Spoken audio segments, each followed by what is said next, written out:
Buenas chicos, ¿qué tal? Bienvenidos al canal, señoras y señores, y bienvenidos un día más al Paddock de Mario. Esta vez volvemos con otro fin de Fórmula 1 y esta vez estamos en territorio de Ferrari, estamos en Monza, segundo Gran Premio de Italia de la temporada y ya hemos llegado, ya nos quedan 9-8 carreras solo para terminar el año y que comience 2026, que tengo muchísimas ganas. Así que como siempre hacemos, vamos a analizar un poco qué horarios tenemos para este Gran Premio de Monza, que recuerdo también que lo tendréis también por Twitch, por la Fórmula Ibérica, porque siempre que hay fin de semana de Fórmula 1, también corremos los pilotos de la Fórmula Ibérica. Así que os recuerdo que también esta semana va a haber Gran Premio de Monza. Vamos a ver qué tal nos desenvolvemos. La verdad que el Gran Premio de Holanda anterior nuestro fue muy bueno.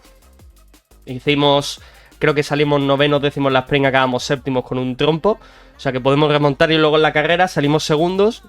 Tuve que ir a 2 paradas por un bug del juego y finalmente pues con todo el caos de la lluvia a final de carrera rascamos una tercera posición en los comisarios. Así que no estuvo tan mal. Ignorando ahora un poquito la Fórmula Ibérica y los resultados que ya tendréis en el resumen, vamos ahora con el Gran Premio que importa, que es el de la Fórmula 1. Y tenemos los horarios de este Gran Premio de Monza. Va a ser libres 1 a las 1:30, voy a decir a las 11:30, a las 1:30. Libres 2 va a ser a las 5, libres 3 a las 12:30, quali a las 4 y como normalmente suele pasar en los circuitos europeos, quitando Holanda y algunos más, la quali siempre es una hora más tarde que la carrera, así que la carrera el domingo será a las 3 de la tarde. Y comenzando con las noticias de hoy, tenemos una que me parece muy interesante, que es básicamente el que Paul Aron, ¿vale? Que creo que no me acuerdo ahora mismo la nacionalidad que tiene Paul Aron. Me suena que es holandés o francés, pero la verdad que no me acuerdo. Va a sustituir a Colapinto en los libres 1 del Gran Premio de Monza. Y esto porque es importante y es curioso. Colapinto, ya sabemos que si no pasa nada va a acabar el año en Alpine, pero es verdad que Alpine tiene muchísimas barajas de posibilidades para poner en ese segundo piloto, ¿no? Porque imagino que Gasly no creo que lo muevan del sitio. Vamos a ver qué pasa, pero no sería lo ideal ni lo esperado, ¿vale? Así que tenemos a Paul Aron, que acabo de salir a la ducha, señores, tengo el pelo de mojado, que es una barbaridad. Pero bueno, ignorando, tenemos a Paul Aron, ¿vale? Que va a ser sustituido por Colapinto en los libres 1. Y esto, pues, me parece interesante de analizar y de poner porque entendemos de que puede peligrar mucho la plaza de Colapinto, ¿no? Luego, de esa noticia, vamos a hacer una cosa que siempre hacemos, que se me ha olvidado, que es poner la vuelta onboard de este Gran Premio de Monza. Así que vamos a ponerla porque se me ha pasado. La ponemos ahora. Aquí tenemos la hot lap del Gran Premio de Monza. Un Gran Premio que, como ya digo, hay muchísimas rectas y normalmente los equipos suelen traer alerones muy pequeños y eso incita de que tienes que tener una buena velocidad punta en las rectas y una buena eficacia del DRS, sobre todo por las dos zonas que hay antes de la variante Ascari y en las rectas principal de meta, que se llega a unos 350 km por hora aproximadamente. Arrancamos con la primera chicane, que ya la hemos tomado, curva 1 y 2. Salimos de nuevo a otra recta un poco más... Sigue siendo una recta, pero sí es verdad que se hace a fondo y es como una curva a 15-10 grados aproximadamente. Pasamos a los siguientes metros del circuito, que se parece mucho a la chicane de la curva 1 y 2, pero un poquito más abierta, se puede hacer a mayor velocidad. Variantes altas, curvas medio rápidas que hay en el circuito de Monza, con la siguiente que vamos a ver después de esta recta, que es la segunda zona de DRS del circuito, que es la variante Ascari, una de las variantes más famosas del mundo de la Fórmula 1, y una curva... Iba a decir una chicane, pero realmente no es como una chicane porque es muy rápida. Como veis, se toma a quinta velocidad aproximadamente. Una curva que me encanta. Me parece de las más bonitas del calendario. Sobre todo por esa llegada de la recta en subida, con el puentecito de cemento. No tiene muchísima visión tampoco, es un poco curva ciega. Y luego llegamos a esta variante que también se hace a bastante alta velocidad. Y finalmente llegamos al paso de línea de meta y cerramos la vuelta. Así que, como ya digo... y hemos analizado aquí, es un circuito que obviamente importa muchísimo la velocidad punta, pero como mucha gente se confundirá, no importa tanto el drag. Y os explico brevemente qué es el drag. El drag es básicamente el comportamiento del aire, hacia el coche. ¿Qué hace esto? Básicamente te da una eficiencia aerodinámica, porque obviamente cuando pasa el aire por un coche de Fórmula 1 te recibes eficiencia aerodinámica, ¿no? Pues esa eficiencia y esa resistencia que hace el aire hacia el coche es el drag. Muchos pensarán que en el Gran Premio de Monza generan mucho drag, ¿no? Porque hay muchísimas rectas y obviamente eso significa que más rápido más en las rectas, por lo cual más fuerte pega el viento en el coche, pero no, específicamente tienes que tener poco drag o tienes que generar poco drag en un circuito de muchas rectas. Por ejemplo, Bélgica, si es un circuito que tiene muchas rectas, pero genera muy poco drag, porque obviamente el coche también requiere de algunos puntos que tienes que ir un poco más descargado, un poco más cargado de alas. Entonces, todo ese tipo de mix crea poco, o sea, crea mucho drag, y en Monza, aunque haya mucha recta, no genera mucho. Así que bueno, después de esta clara explicación bastante mala, porque el drag es mucho más que eso, pero bueno, para que lo entendáis más o menos, pasamos a la siguiente noticia, que es de otro periodista, porque ya hemos visto que ha habido varias gente que habla un poco de Aston Martin para el año que viene y me ha parecido interesante ponerlo. Tenemos a Toto Wolff, que dijo también que una de las potencias para el año que viene, 2026, iba a ser Aston Martin. Luego tenemos a Ralf Schumacher, que también ha sido uno de los que ha apostado por el equipo británico de Lawrence Stroll, y más periodistas de la parrilla, que obviamente no me acuerdo de todos los nombres, pero sí que sabemos de que Aston Martin el año que viene va a ser fuerte. Y aquí tenemos a otro periodista que va a decir en 2026 Aston Martin no competirá por los puntos, sino también por las victorias. Esperemos de que esto sea verdad. Pero bueno, hasta que no llegue el año que viene tampoco lo sabemos a ciencia cierta, pero sí es verdad que nos podemos hacer una idea, ¿no? Un poco de análisis y un poco de gráfica de dónde va a estar cada uno de los equipos del primero al décimo. Y pasamos ahora a la livery del coche local. Iba a decir visitante, pero en este caso no es visitante como en Holanda para Red Bull y Verstappen, sino que estamos en la casa de Ferrari, estamos en Monza, muy cerca de Maranello, aunque Imola creo que está más cerca de Maranello, pero igualmente es el circuito por antonomasia de Ferrari de la última década moderna, ¿no? Creo que ha sido más popular Monza en estos 10 últimos 15 años que Imola, que era San Marino. Pero tenemos una livery que, como siempre, Ferrari la trae en Monza porque es su gran premio de casa, que no sé qué os parecerá a vosotros, pero a mí me parece bastante bonita. Bastante bonita, porque sí es verdad que a mí el blanco me gusta mucho. Siempre me gusta el Ferrari que tenga blanco y rojo. Hubo un año, que no me acuerdo cuál fue, que tenía líneas blancas y un poquito de amarillito. Y en 2022-2023 tenía el negro este, que era como un Ferrari muy agresivo, muy valiente, ¿no? De cara a los ojos, porque se le veía agresivo por ese morro, por esos colores negro y rojo. Pero debo de decir que a mí el blanco me gusta más en el Ferrari. Y esta livery, la verdad que no es menos. Vemos aquí un poco, pues, también la escritura, ¿no? De cada uno de los pilotos, Leclerc y Hamilton. Pero sí es verdad que me parece que es un coche bastante bonito y me ha gustado poner la foto porque, hombre, un Ferrari con el logo de HP normalmente no suele ser bonito, pero en este caso creo que es un poco la excepción. Así que bueno, tenemos aquí el Ferrari de Lewis Hamilton y Charles Leclerc en el Gran Premio de Monza, que será la primera vez que veamos a Hamilton vestido de rojo en el circuito de Italia. Y aquí tenemos el casco que va a tener Leclerc para el siguiente Gran Premio, que es el de Monza, para representar a Niki Lauda, uno de los pilotos más laureados de la historia de Ferrari.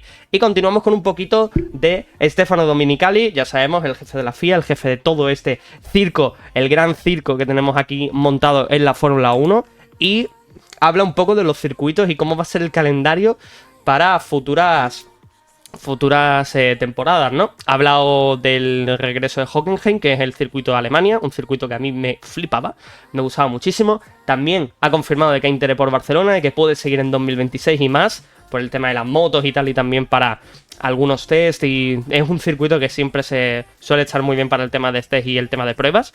Y también tenemos un poco la confirmación de algunos otros grandes premios como Turquía, y también ha dicho de que en un futuro quiere tener muchísimas más carreras, pero mucho más cortas. O sea, imagínate, si ahora tenemos 24 carreras que durará hora y cuarto, hora y media cada carrera, pues a lo mejor quiere tener 30, pero que duren 45 minutos, una hora cada carrera. O sea, mayor número de carreras, pero menor número de tiempo en el tema de expectación y que dure el Gran Premio, ¿no?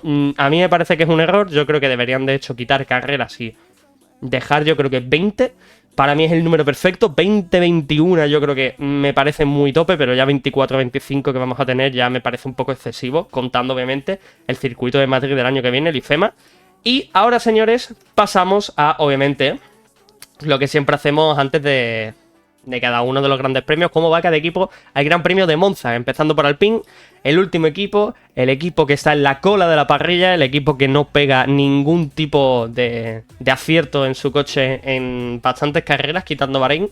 Parece que aquí pueden ir un poquito mejor por el tema de degradación y velocidad punta, porque es verdad que el Alpine siempre en velocidad punta, y al igual que el Haas, siempre han sido de los coches más rápidos en punta, en recta.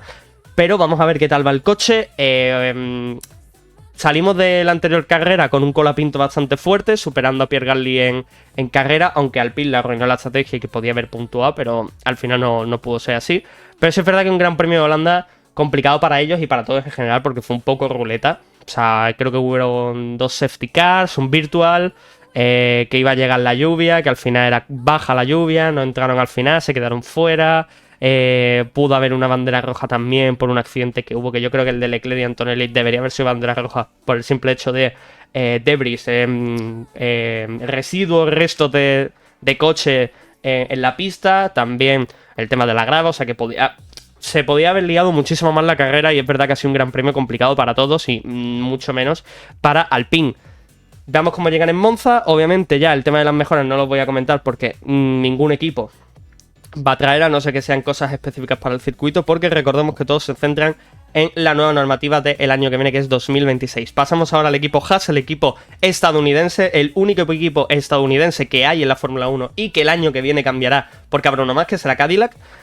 Un buen gran premio para ellos, la verdad que acertaron muy bien con la estrategia. Oliver Bergman hizo un carrerón, si nadie se dio cuenta, pues sí, acabó sexto, porque nadie se fija en dónde quedó Bergman, pero acabó sexto con un Haas, o sea que son muy buenos puntos para el equipo. Ocon no hizo tan buena carrera, es verdad que podía haber entrado los puntos, creo que al final o entró décimo o entró un décimo, pero creo que podía haberlo hecho mejor, simplemente por piloto, porque es verdad que Ocon en carrera siempre ha ido medio fuerte y tal, y es verdad que tampoco acertaron mucho con su estrategia, pero bueno, en general un gran premio que no les vino mal en cuanto decisión de estrategias, como siempre le pasa a Haas, que tiene muy buen equipo de estrategia, pero en Monza a lo mejor la historia es distinta, porque si no hay carreras locas, lo más seguro que este equipo sea candidato a caer en la Q1. Pasamos al siguiente, el equipo Sauber, equipo que en Holanda pegó un downgrade bastante importante, pegó una bajada de rendimiento bastante gorda. Creo que no entraron ninguno de los dos pilotos en los puntos, se quedaron bastante cerca. De hecho, si me permitís, voy a mirarlo un momento porque creo que no entraron ninguno. Vamos a mirar un momento, Gran Premio de Holanda. Aquí lo tenemos, 14 y 15. Finalmente consiguen entrar los puntos, así que bueno. Un equipo que pintaba de que iba a ser puntero en Holanda, pero no ha sido de los mejores resultados. Bortolizzo hizo muy buena carrera en Hungría, parecía que aquí podía haberlo hecho bien. Finalmente no lo ha logrado, sí es verdad que ha quedado delante de Hülkenberg, pero se queda un poquito corto el Sauber aquí en Holanda. Vamos a ver en Monza. En Monza yo creo que será equipo de alguna Q3, de algún coche puede rascar. Siguiente equipo, RB Racing Bulls, el equipo revelación del Gran Premio de Holanda. En los libres no enseñaron nada, se veía que iba bastante mal y de repente en clasificación comenzaron a ir muy fuerte con un Hadjar que se colocó cuarto y Lawson octavo en la línea de parrilla. Luego, carrera un poco complicada para el piloto holandés, que es Liam Lawson, creo que es holandés. No voy a comentar mucho más de Lawson porque creo que no es nuevo de que cometa un incidente con alguien. Fue con Carlos Sainz, que no estuvo muy de acuerdo después de ese incidente. Yo creo que es totalmente normal. Y luego tenemos a la otra cara de la moneda, que Hadjar hizo un carrerón, mantuvo el cuarto durante toda la carrera. Y por un poco de fortuna, pero también es verdad que se lo merecía por el carrerón que estaba haciendo, pues Lando Norris tuvo ese fallo de motor, tuvo que abandonar, creo que fue una fuga de gasolina, y finalmente Hadjar rascó la tercera posición del Gran Premio de Holanda. Así que tuvimos dos hombres de Red Bull dentro de la academia Red Bull, dentro del podio, que fue Verstappen y Hadjar, y esto da muchísimos más indicios de que obviamente Tsunoda se va a ir al carry el año que viene y van a subir a Hadjar a Red Bull, que me parece un error porque puede ser que la caguen simplemente por el coche que es Red Bull y por tener al lado a un 4 veces campeón del mundo como es Verstappen. Vamos a ver en Monza qué tal. Sí es verdad que parece que han despertado, pero es que pasa eso siempre con RB. Van muy mal durante todo el año, pero hay ciertos circuitos que van bastante bien, así que vamos a ver si Monza es otro de esos circuitos. Pasamos a Aston Martin, equipo que pintaba como tercera potencia en Holanda, finalmente para mí, en mi humilde opinión, creo que fue cuarta potencia, porque sí es verdad que Williams estuvo fuerte, pero creo que Aston Martin en cuanto a ritmo de carrera estuvo mejor. Creo que en los libres, que bueno, se ha visto al final, quiero o no, es la realidad. En libres, el Aston Martin tenía una configuración de coche distinta a la de la quali, porque tenían el coche demasiado bajo. Como ya sabemos, en China y en varios grandes premios, a Ferrari lo han descalificado por tener el coche demasiado bajo. Así que Aston Martin, por miedo a ser descalificado, que creo que a lo mejor no pueden estar ni descalificados, subieron un poco las alturas del coche y eso hizo que el coche bajara de rendimiento en quali y pues no se esperara ese cuarto, quinto que podía haber hecho Fernando Alonso en la clasificación, y Stroll podía haber entrado a Q3 perfectamente, pero tuvo ese error en la Q1. Así que Aston Martin básicamente tuvo un Gran Premio de Holanda en el cual su rendimiento fue muy bueno, pero simplemente por miedo a una descalificación tuvieron que subir las alturas del coche y eso hace que tu rendimiento varíe muchísimo. Quitando eso, salió décimo Fernando Alonso en la carrera, salió último Stroll desde el pit lane, o creo desde el 19, desde el pit lane salió Berman, y finalmente acabaron séptimo y octavo en una carrera en la cual, pues, no sé quién es el jefe de estrategia de pista, creo que es Mike Crack. Creo que no tiene ojos, la verdad que le hicieron una estrategia a Stroll bastante buena. Le pusieron el duro bastante pronto, eso permitió que cuando la gente entrara, pues Stroll ya tenía rueda caliente y buen ritmo, hacía el undercut a muchísima gente. Luego Alonso hicieron una estrategia malísima, le metieron más pronto de lo normal, luego lo sacaron en tráfico, luego en tráfico tuvo que adelantar coches, adelantó coches, le salió un safety car, lo mantuvieron fuera. Ahora de repente era el que peor rueda tenía, luego salió otro safety car que tuvo que entrar. Un caos con Fernando, siempre le hacen una estrategia muy mala, pero bueno. Aún así, tienes un piloto que está el décimo y un piloto que está el 29º y acaban séptimo y octavo, quieras que no, dentro de todo el caos que hubo en la carrera de Holanda, pues al final no quedó tan mal Aston Martin, ¿no? Pero sí es verdad que podrían haber quedado muchísimo más lejos, porque yo creo que el ritmo del RB era bueno, pero creo que el de Aston Martin podía estar parejo, ¿vale? Podía estar parejo. Luego, puede ser que subiera un poquito más de puestos, pero en general tampoco vamos a pedir mucho, porque es verdad que para la lotería que fue no hay que pedir mucho más, ¿no? Luego tenemos a Aston Martin en Monza, que a ver qué tal, porque se supone que es un circuito que les viene mal a ellos, porque es un circuito de baja carga aerodinámica, pero lo importante es que el Aston Martin no es que vaya mal con baja carga, sino que va mal cuando genera mucho drag. Y es lo que explicaba al principio del paddock, ¿no? Básicamente, el Aston Martin fue muy mal en Bélgica porque Bélgica necesita mucho drag. Pero creo que Monza no es un circuito que específicamente genere muchísimo drag de por sí. Entonces, la velocidad del Aston Martin es buena, velocidad punta, pero el drag es lo que le falla. Vamos a ver su eficiencia del DRS, pero a lo mejor este gran premio que pintaba como Bélgica puede ser que no sea tan malo, pero aún así no va a ser de los circuitos de estrellas para Aston. Pasamos a Williams, un equipo que tuvo un gran premio muy bueno, porque es verdad que venía de una senda que no era normal para el equipo de James Bowles. Albon hizo un carrerón. Sí es verdad que la carrera de Albon, quitando la salida, fue bastante mediocre, solo que Albon siempre ha tenido muchísima suerte en cuanto a safety cars y bueno, un poco de lotería en las carreras. No es nuevo, tampoco es nuevo, no vamos a engañarnos. Y Carlos, pues al revés, tuvo una mala suerte terrible, tuvo el toque con Lasso que le dieron 10 segundos, porque la normativa de ahora dice que si tú en la curva no tienes el coche más pegado al vértice, pues el piloto que está delante tuyo y que tiene el vértice en la curva puede echarte de pista porque le estás invadiendo su curva, y eso ha llevado a la sanción de 10 segundos para Carlos, que obviamente me parece súper injusta.